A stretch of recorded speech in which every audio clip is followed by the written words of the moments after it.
Hi, this is Nancy Yearout, and welcome to my show, High Road to Humanity. In every episode, I tell you powerful true stories filled with great wisdom that you can use in your own life as you strive for a higher road to travel. My featured guests will have their own unique stories to tell that enlighten your mind and your soul. So kick back, relax, and learn the secret to success when you take the high road. First touch, strong connection, it lays deep in your soul. Hi, this is Nancy Yearout, and welcome to High Road to Humanity. And I have Mark Petruzzi here today, and welcome, Mark, to High Road to Humanity. Thanks for having me, Nancy. I'm excited you're here. He's written a cool book, Rockets in the Sky, but let me preface this conversation with giving you a little information about his son, Nick, and the book and why he wrote it. So sit back and relax for a minute, and let me give you a little info here. So in the Rockets in the Sky, Mark shares his struggles with his faith in God and his grave disappointment in science, how they both let his son Nicholas down, showing no mercy while he was fighting with the last stages of brain cancer. He kept the right people close and found the right tools to help regain and strengthen his faith in God, renew his belief in science, and most importantly, to reconnect with Nicholas. Now, this is a good book and this is a good show to share if you're going through the loss of a loved one and you're struggling. His hope is the information that he wrote in these pages, which is actually his journal, and he'll tell you about that, will bring your loved one's spirit with you as you go. Mark grew up in, hopefully I'm pronouncing this right, Hanella, New Jersey, is that right? That's correct. Okay, where he continues to live with his wife, Amy, two daughters, Emma and Elizabeth, and your cat, Sunset, is that right? Yes, it is. Okay, cool. All right, cool. I'm sorry for your loss, and I told you that in the beginning. Nicholas was only 12 years old. I mean, how did this happen? Is this just come out of the blue? If you wouldn't mind telling the audience your story. Sure. So Nicholas started getting headaches in April of 2017, Okay. and he had two headaches during that month. And we weren't really over concerned about it because we felt like maybe it was a stomach virus, maybe it was something else. He seemed to get over in like a couple hours. So he got two more in May, and it seemed like it was clockwork. It was like every 2 weeks. But in May we were concerned. It didn't seem right. Amy and I didn't feel right. So we brought him to the pediatrician, and they ordered up some blood work and head CT scan. Both came back normal. So we were really happy about that, obviously. You don't want anything wrong with the blood work or the head CT scan. Right. So the pediatrician decided maybe, we should see a specialist for the headaches, a neurologist. So we saw a neurologist in July. And at this time, again, Nick was having two headaches in May, two headaches in June, 2 weeks apart, two headaches in July. And the duration of the headaches started getting longer. And that was concerning to us. Right. Where it was 2 hours, now it's all day. And like we missed 4th of July, basically, because we were home with Nick and he was just, I had 10-hour headache, with vomiting, so you're not really going to do much when something like that's going on. Right. So I realized his quality of life at that point was being affected. So we saw the neurologist, and the neurologist said, Nick doesn't need to see a neurologist. He, doesn't have enough headaches, to really warrant any concern.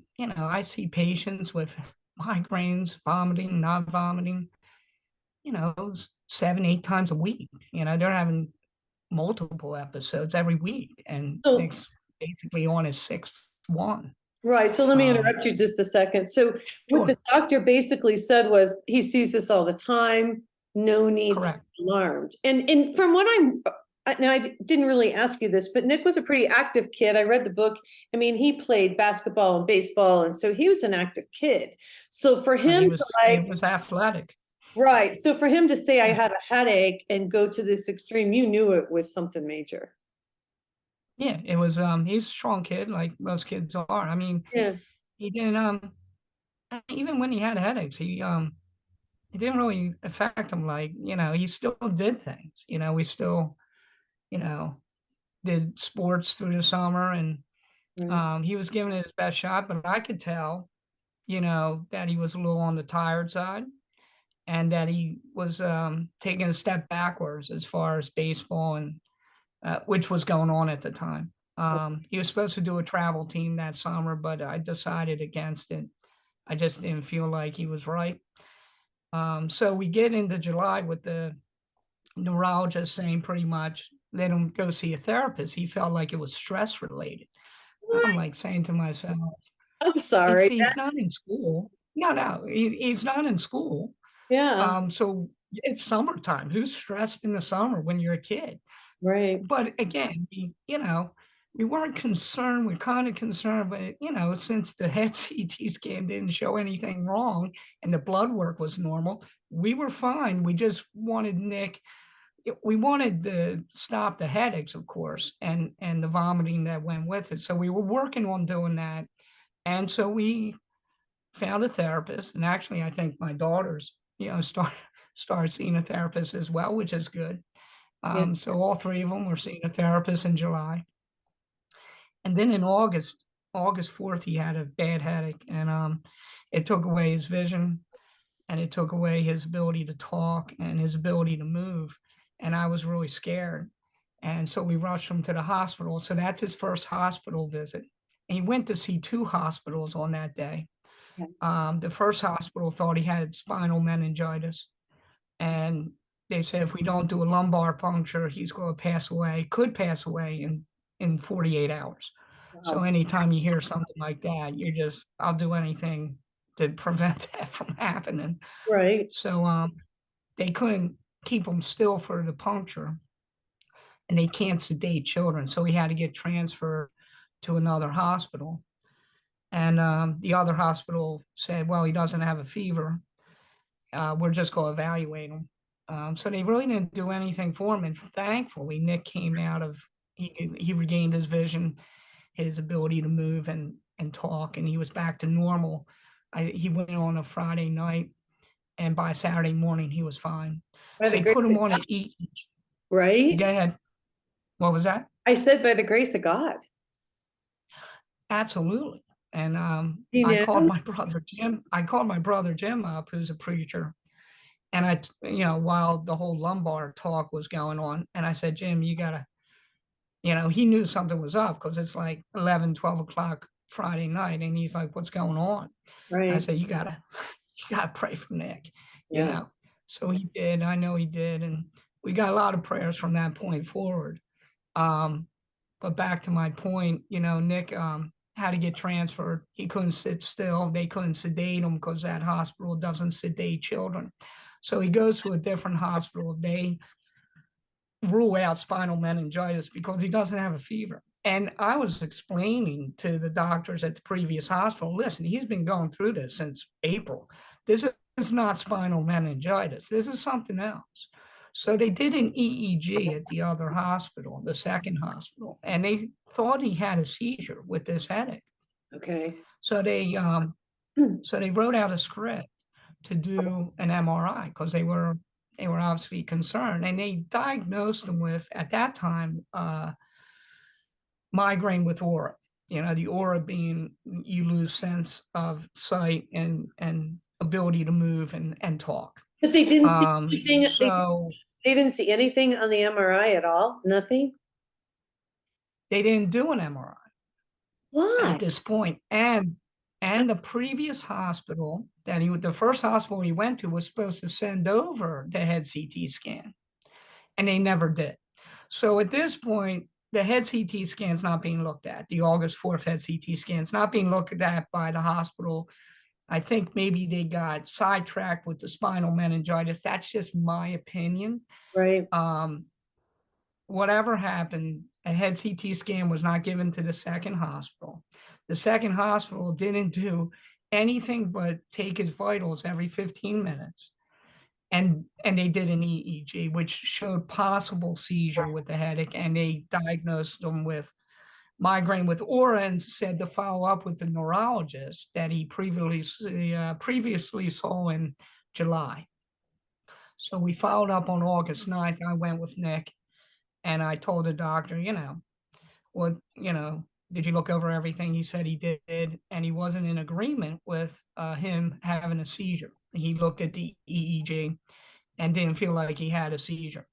And he decided against doing the MRI, which now we know. I mean, we didn't know at the time, but it was essential for Nick to get that MRI at that Right. point.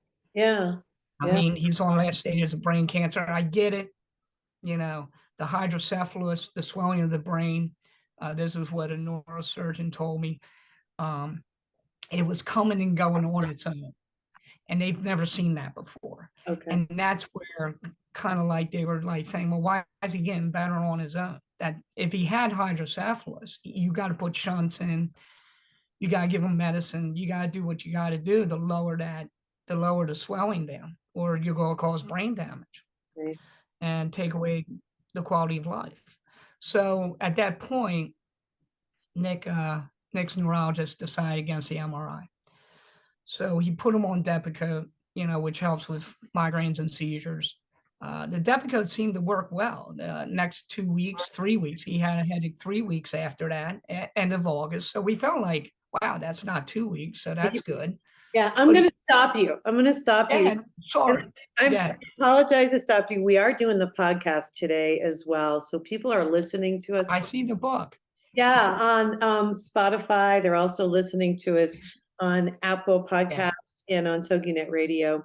We're also on Binge TV today. The book that he has written, which is wonderful, it's Mark Petruzzi wrote it, is Rockets in the Sky, and we're going to have him explain the title and continue on with the story of his son and the loss of his son, Nicholas. This is Nancy, you're out. This is High Road to Humanity, and we'll be right back. Hi, this is Nancy, you're out. This is High Road to Humanity. I'm back here with Mark Petruzzi. We're on break just talking about God and talking about our souls. The book that he's put together is Rockets in the Sky. You guys need to pick this up. Everybody has lost somebody, and it's interesting. You do a journaling through here, and it was healing for you, and we'll get to that. But I want you to finish telling the story of Nicholas and what happened, if you wouldn't mind, please. Yeah, so we pick up with the August 9th meeting with his neurologist, and he's decided against doing the MRI. I pleaded with him a little bit. I said, listen, the head CT scan only can show so much. I want to get a closer look at this. He said, at this time, I don't want to do the MRI. I'm not in agreement. So what I didn't know at the time is not only did he decide against the MRI, he didn't call the hospital that wrote out the script to let them know, I'm not doing the MRI. So if you want to do it, go ahead, which I believe they would have done. So anyway, Nick goes out there. It's 3 weeks later. The Depakote's working a little bit. He started developing back pain. And we thought maybe it was because when he was at the first hospital, they were trying to keep him still. They're trying to get the needle in to do the lumbar puncture, and maybe they hurt him a little bit. So we're thinking his back pain's from that. We take him back to the pediatrician at the end of August, and the pediatrician decides to put him on prednisone steroid, and it just works like a miracle drug. I mean, it just took away his headaches, took away his back pain, and he was good. He was back to normal. We got Nick back, so we started doing stuff with him. I mean, we didn't really do much with him in the summer. We did some stuff when he had good days, but now he has good days. So Amy she was a trooper there. She made sure that his days were full with things to do. Yeah. Went to the beach, went to Hershey Park. We did a lot of good stuff. I mean, he was riding roller coasters till 10 o'clock at night about 2 weeks before he goes into a coma. So he enjoyed himself immensely during the time he was on prednisone. Right. Excuse me? I want to stop you for a second. I've taken prednisone when I was really ill, and it just changes everything. It's like a miracle drug. And how long did he take? Absolutely. It's really Yeah, crazy. it is. Yeah, I've talked to a lot of people who've taken it. How long was he on it? He was on one regimen, right? So you get a couple pills, Yeah, and so I'm going to say 10 days. He was on it. So when he comes off it, he crashes. I mean, it's not good. I mean, he had a headache, and it was a bad one. And I called his. I actually took him over to the neurologist. I wanted to see him. I wanted the neurologist to see him symptomatic. So right, I brought him over there while he was struggling with this headache. He checks him out, and he says, "We'll up the dosage of the Depakote, and we'll schedule him for an MRI." And I was happy about that. I waited. I gotta be honest with you. I wanted the MRI done in June. I yeah, just did. I just felt it in my soul that he needed an MRI. But that's just me. That just was my opinion on that. yeah. So we're getting the MRI scheduled for, I believe, September 27th. So we got the MRI scheduled. Nick went on a higher dosage of Depakote, but started having reactions to it, and he started having headaches quicker now. It wasn't 2 weeks, 3 weeks. Now it's a couple days, and he had a headache on the morning he was supposed to get his MRI, and it was a bad one.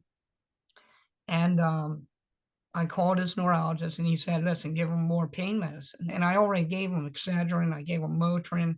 I mean, I'm jumping a lot of medicine into this boy, this little child, and I'm like, don't feel comfortable doing that. I'm going to bring him back to the second hospital, the emergency room, and let them deal with this because I just don't feel good about this. Right. So we brought him back to the hospital, and the hospital decides to admit him, Okay. and they canceled the MRI, which Yeah. he was supposed to have that day because he wouldn't have been able to sit still for it anyway.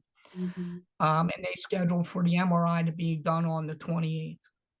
So the hospital had him for 16 hours, and they did a lower uh, back CT scan on him, and they started giving him heavy pain medicine, and they put him back on Depakote, even though his neurologist took him off because he had side effects because they raised it. And I talked to the hospital neurologist saying, "Look, he was taken off Depakote. I don't like the drug." And the neurologist said, "Well, the good of the drug outweighs the side effects." And I said, "Okay." So they kept him on the Depakote, and he just was spinning.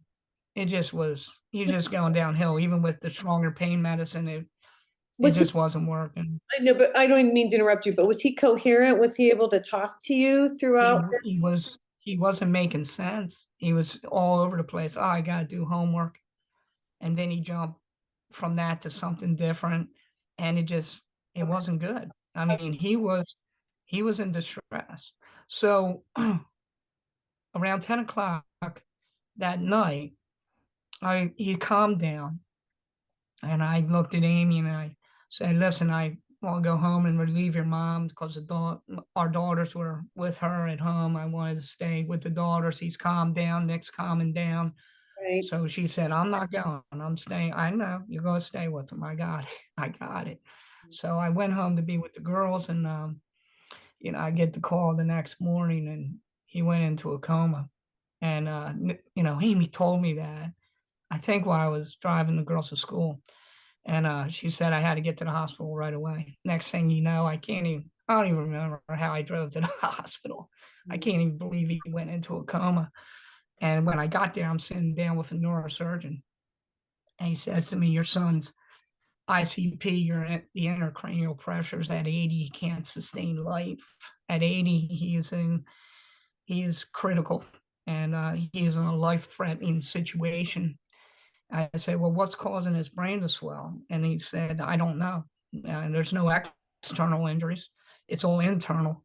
I said, "Is it cancer?" And he said, "Well, we got him doing an MRI now." So you got his MRI, but he's already in a coma. So I guess the MRI came a little late. So the MRI was performed to do one job and one job only, to find out if it's cancer. And the neurosurgeon said, if it's not cancer, we don't have time. You got to sign these papers. What I want to do is I want to remove his skull. Oh, gosh. And I said, what? And Oh, can you do that? yeah. And I said to him, well, if it's cancer, I don't want to remove his skull. And he looked at me and said, we wouldn't remove his skull. If it was cancer, we would just say, keep him on pain medicine. You guys could say your goodbyes and go from there. So they did the MRI and it didn't show cancer. So they removed the skull. And then we had 3 more weeks to wait on future MRIs because, when the brain swells and it pushes against the inside of the skull, it doesn't show brain damage right away. You got to wait for the cells to get damaged and then die. So we had to wait a little bit. They still And didn't. then when we found out, I guess it was done on maybe October 12th, 2017, that MRI showed 60% brain damage and he would be left in a vegetative state for the rest of his life. And that's something Amy and I didn't want for him. And we had to pull him off life support, and he died on October 18th, 2017. And then we had the hard decision to make with an autopsy, and we had to do the autopsy for closure. And that came back 2 months later, and it showed cancer, brain cancer, 2 little tumors so small that the head CT scan can't pick it up. The MRI can't even pick it up. It picks it up as abnormalities, but they're so deep inside the brain, they can't really biopsy the abnormalities to figure out what it is. There's other tests they could do, but they never saw it before, so they didn't know to do those tests. So you go to see Dr. Cody in 2000. Yeah, in 2019. Tell us about that. Yeah, so I was obviously on a journey once Nick passed. I mean, I missed him so much. I just want to make contact with the spirit. So I was on a mission to get to the spirit world, to get to the other side. So took me a little time to get to Dr. Cody, but I was really reading up on, how to see spirits and reading up on psychics and mediums, intuitive mediums, especially. And they had all one thing in common, and that was meditation. Yep. So I started practicing meditation, reading up on meditation, taking classes on meditation, Okay. and I was doing well with it. But I wanted to further my experience, and somebody told me about being hypnotized and maybe channeling into the spirit world that way. So I just went online and I found Dr. Cody, who was close enough to my home. So I went in to see him and started getting hypnotized. And we had like 4 sessions, and he's a therapist as well. So he was interested in talking to me, my faith in God, because, you want to talk about God's faith when you want to be hypnotized. And we started talking about Nicholas, and he was just so interested in Nicholas's story and just how he died and how tragic and heartbreaking it was. He just felt like I could heal in a way through writing. And I was like, I don't really write, Right. So he wanted me to write a journal, so I'm like, I haven't written since high school, man. I've been out a while now. So I was really against it at first. Yeah. But he kind of convinced me. And I started writing the journal then. And at first it was like, I wasn't too much into it. I was just doing daily events or any dreams I was having. And then about a couple months into it, I started getting into it. And I found that it was helping me heal a little bit. So right. We're going to go to break, you guys. And this is his journal. Okay. It's Rockets in the Sky. It's by Mark Petruzzi. This is Nancy. You're out. This is High Road to Humanity, and we will be right back. This is Nancy. You're out, and this is High Road to Humanity. I'm back here with Mark Petruzzi, and we're talking about his son, Nicholas. And he was 12 years old when he died of brain cancer, and you started to journal, and you went to be hypnotized, and it was the gentleman who hypnotized you who told you to journal. And I just want to say, I teach everybody on the show to connect every day with God and to journal. And I actually journal to God. I do a dear God and Goddess thing every day. But I mean, it just gets whatever's inside of you, it gets it out onto paper. It's like cleansing, I feel. Is that kind of what you want Absolutely. to? Yeah. Yeah. Yeah. So when I want to channel the God, I pray, I meditate, and I fast, and that gets me to him. When I want to get to the spirit world, I meditate and I do self-hypnosis. And I practice. The important thing is to practice slowing your brain down, right? Right. So it's physical. So you got to get rid of the physical and you got to be spiritual. Right. And you want to get close to God, you have to be spiritual. You want to get close, in my case, to Nicholas and my mom, my dad, my sister Sandy. You want to get, you know, you want to get there through, for me, it works through self-hypnosis. And Yes. with Nicholas, it's also about, I'll sometimes do self-hypnosis through when I go to bed. And I see him coming through my dreams, and I write that in the book, about my connection with Nicholas through dreams. Yeah, and you do. And I want to ask you about self-hypnosis because I was fascinated by this. Yeah, So here's what I need to understand if you explain to the audience. So you went in, he hypnotized you, Dr. Cody hypnotized you several times, but then you say in the correct. book, he taught you how to do it yourself. And how do you Yes. do it yourself, and why is that? Is that like beyond the meditation, or talk to me about this? I want to understand. All right. Okay. So when you're meditating or doing self hypnosis, you have to have a foundation for, and what I've been taught through an intuitive medium, Rich Braconi. Um, he basically has taught me how to be spiritually learned, and it starts with love.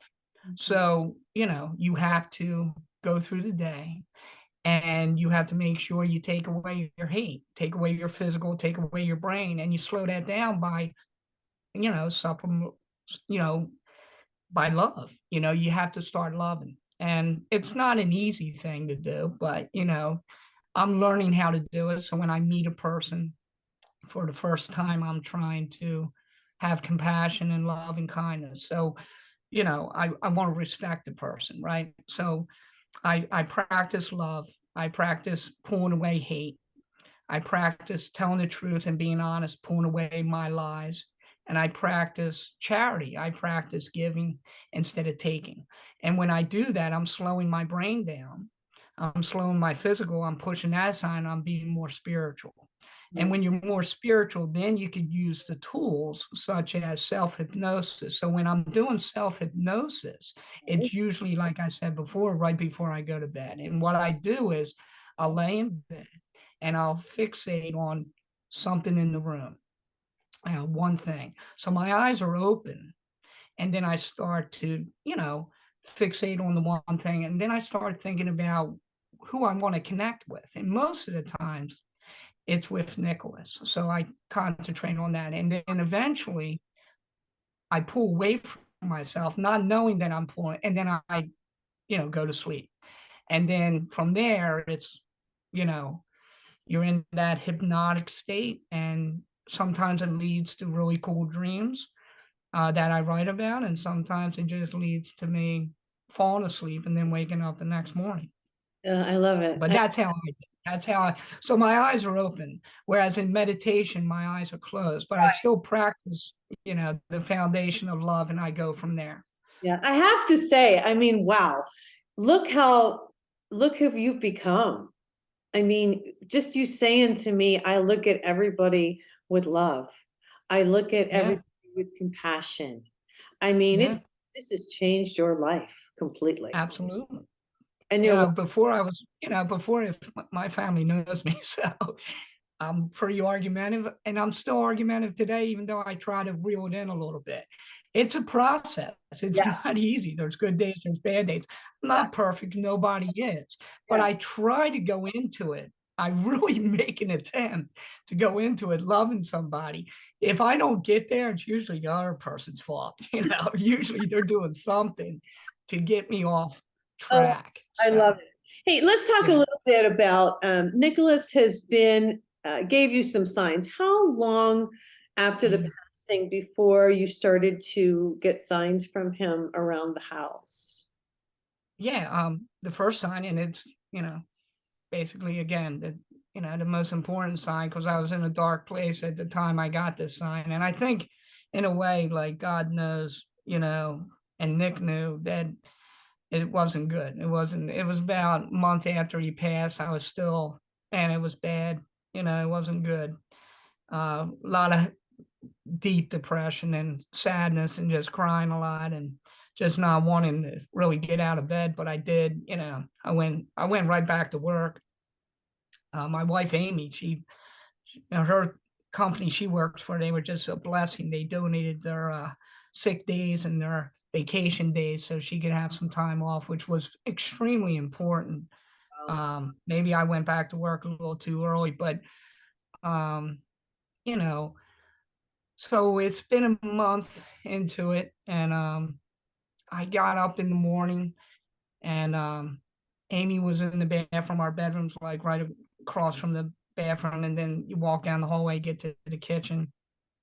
And I was messing around with my phone, looking at my emails and my text messages for the day, so I got an idea of what I needed to do for work. And I'm just there looking at the phone, and a voice comes over to me in my head and just says, "Listen, oh wait, hold on, let me back up. The door slams." Yeah, I read that. Right, our bedroom door slams. I'm sorry, yeah, our bedroom door slams Yeah. against the doorstop, and I heard it, and I know the sound. So I said, "What's going on?" Amy's like, she must be mad at me or something. Something's wrong, So let me look down and make sure she's okay.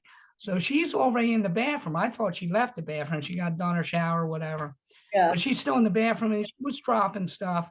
It wasn't the same sound, but I I said, okay, she made the sound. I'm good. So I'm there, and the voice then comes into my head, says, "Go down and look at the bedroom door." And I said, now I'm thinking, now my brain's working, right? It's not the spiritual part, it's the physical part. The physical part's coming in now. The brain's coming in like it always does for everybody. Yeah. And it's talking you out of stuff. It just talks you out of doing whatever you should be doing in your life. It's like, don't go down the hallway. You know what the sound is? It's Amy in the bathroom. And I said, okay, yeah. So it's a sound. Amy made the sound. I'm good. I'm staying right here. Went back to working with my phone. And that feeling comes back to me. That voice comes back and says, you need to go look at this door, And I pushed it away. And then finally the voice was so loud, it says, if you don't go now, you're going to miss this. And I said, fine, I'll go look at the door. So I walk down, I look at the door, and it's open. It's against the doorstop, and it starts to move. And I'm like, and it's not slow, like it isn't moving. It's moving, and it's not slamming. It probably should, but it's moving.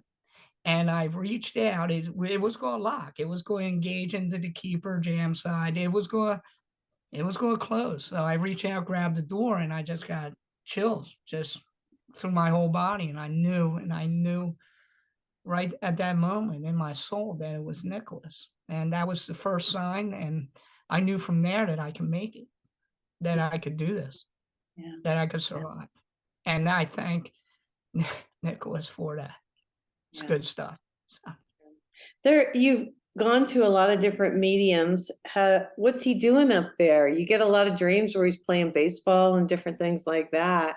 I mean, had anybody give you information, messages? We just went to Rich Bracconi on Monday night, and Nick came through. Rich is the first one who brought him to us. Really, I shouldn't say we went to a medium before that, but Rich, brought him through on Monday, and Nick was talking about the book, and Rich didn't know about it. But Rich kept saying, he's saying rock, he's saying sky. Why does he keep saying sky to me? What's up with the sky? And I went with a friend of mine, and my friend Carrie just yells out, "Oh, he just wrote a book, Rockets in the Sky."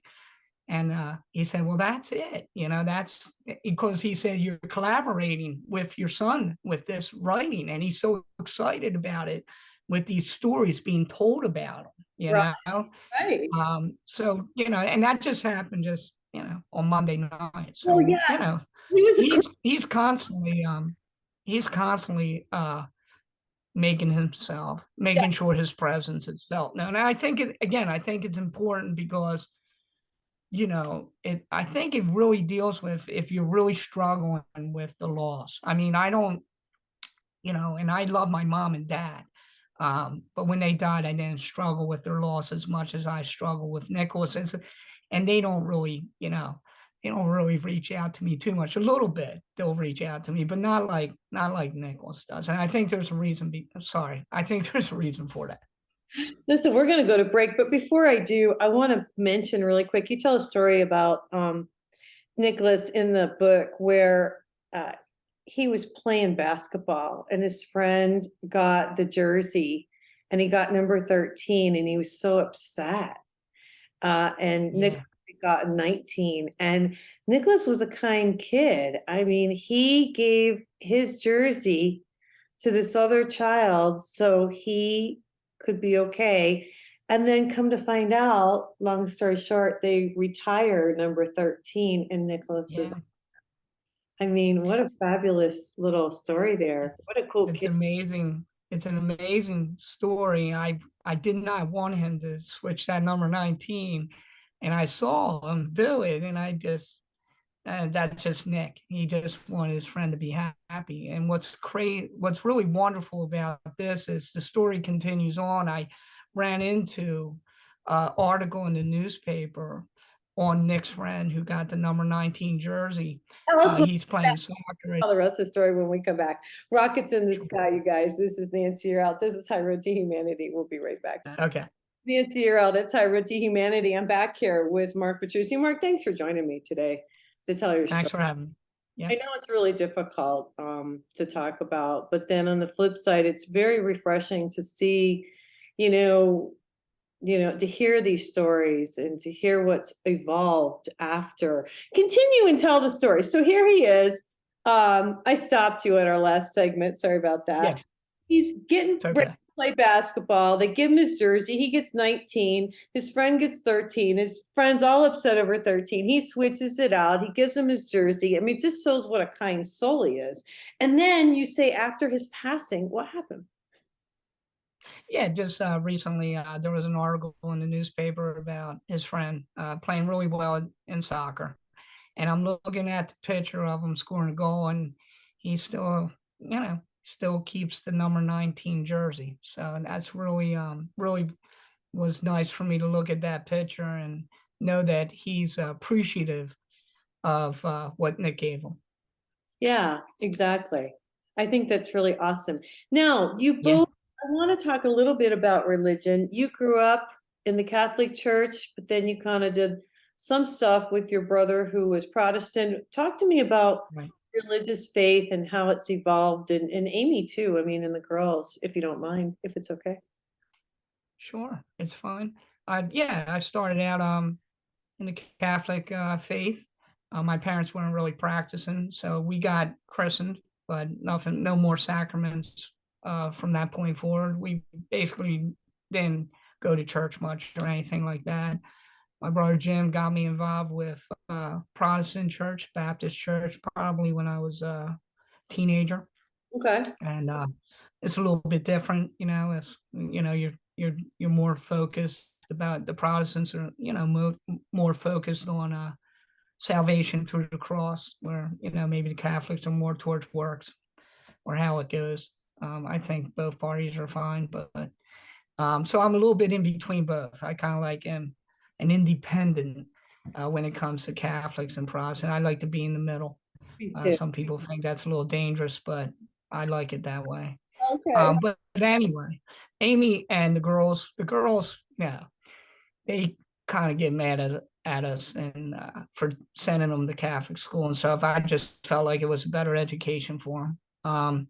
But they kind of like not into church too much these days. And Amy and I still occasionally will go.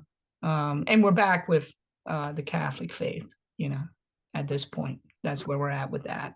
Yeah. Our faith in God is strong. We have so many prayers from all the churches after Nick passed. And I just want to say, I'm just so blessed. We're so blessed and thankful for it. And that helps us. The prayers of people, it's just, they're so kind. And the churches in our area have been so wonderful sending us prayers. And really God works through those prayers. And he has really blessed us. Nothing bad has happened to our family since Nick has passed, and that's a good thing. Wow. Oh, tell us about the name of the book. Rockets in the Sky. In the Sky. Well, So after Nick passed, I was working with one of our subs. I work in construction. I'm a project manager for a little construction company in Haddonfield, New Jersey, and we have a heating contractor there who lost his granddaughter to, I believe, leukemia, cancer, probably a couple years before Nick passed.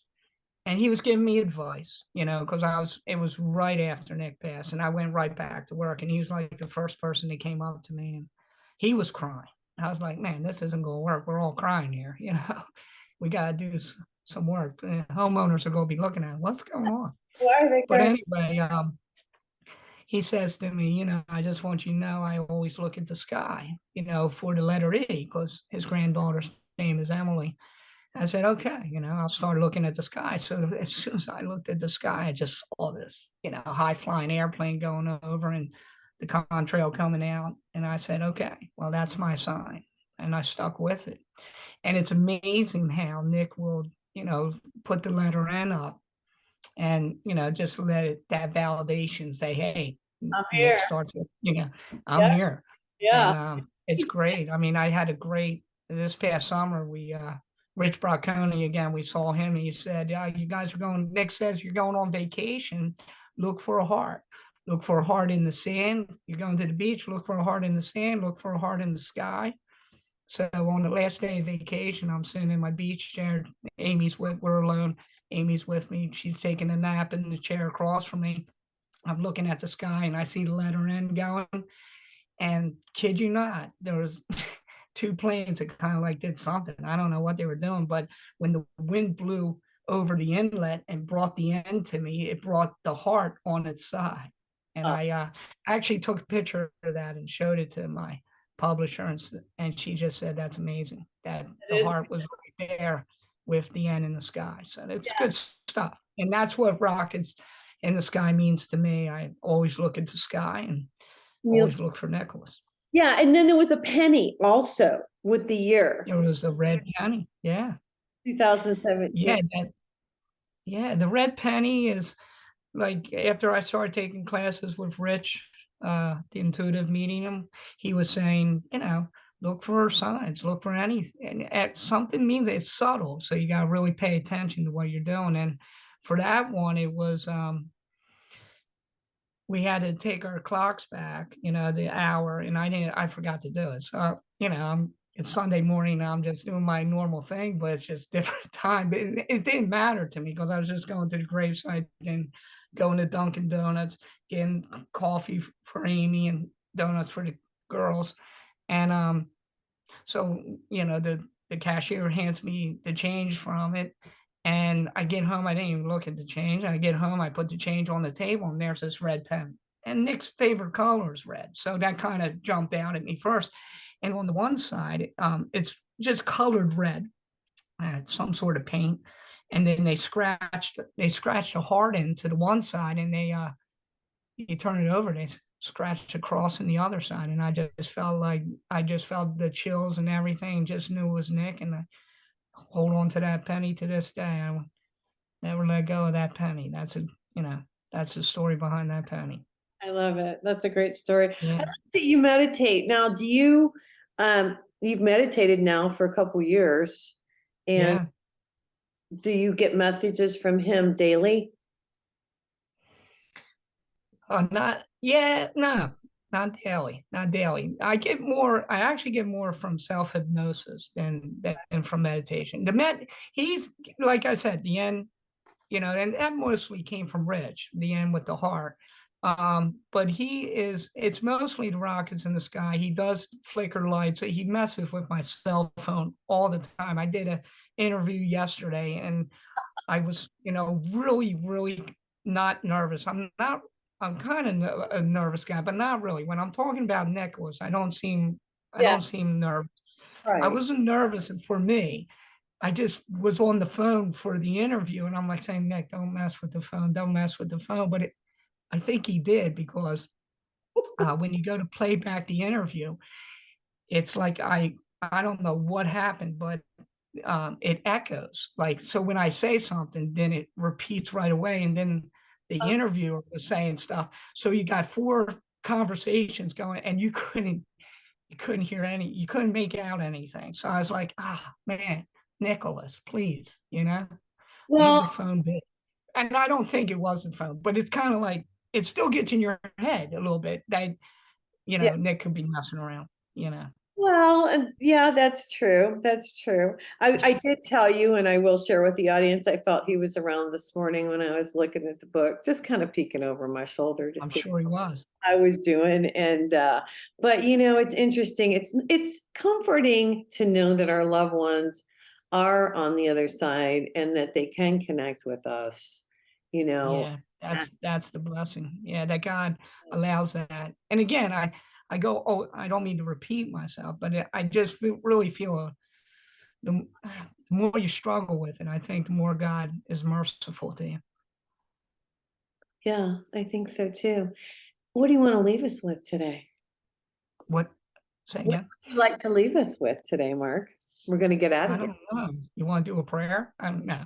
Yeah, Um, let's do a prayer. I Absolutely. know.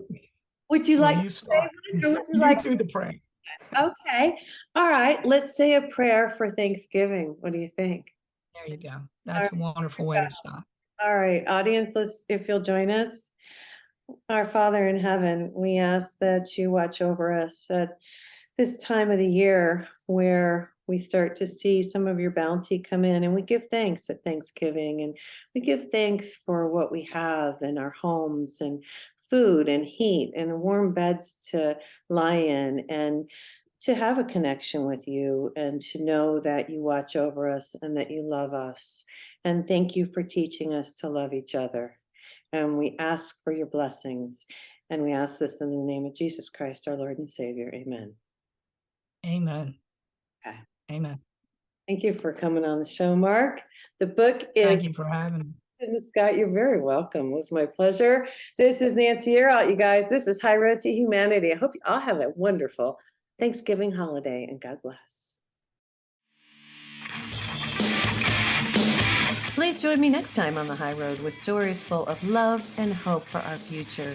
You can find High Road to Humanity on TogiNet Radio, Spotify, Apple Podcasts, and now watch the High Road on Binge TV networks. My channel is High Road to Humanity. Have a blessed week, and know by staying on the High Road, you will make it to your destination. For a psychic empath reading, visit my website, nancyyearout.com, to book your date and time with me. I will deliver your messages from the angels, and God bless.